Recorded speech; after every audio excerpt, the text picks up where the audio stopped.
Okay, so this is also ocean view, but a different style bathroom, I've been told. So we'll check out that. Oh yeah, so this is the newer style shower bathroom. So they must have updated this room, which is fantastic. So this is, so if you don't like the bathtubs, this is the room to book. So they must have done some refurb here. So this is just like on Rotterdam. I like that.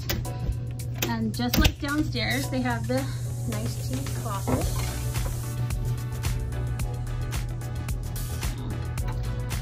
I don't think we need to go through the closet spaces again.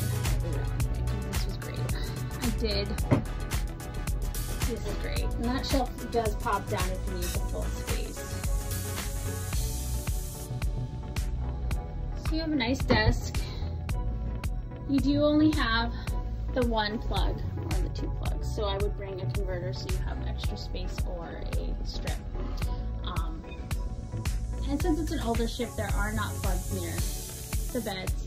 So you do need to be prepared for this, but this room has a lot of space. This for a longer voyage or for a 7-day voyage, you would be very comfortable in here. It's bright, it's airy, it smells beautiful. I love Holland. Holland has such wonderful spaces and they just have beautiful artwork. I know I'm biased, I just really do enjoy staying with them.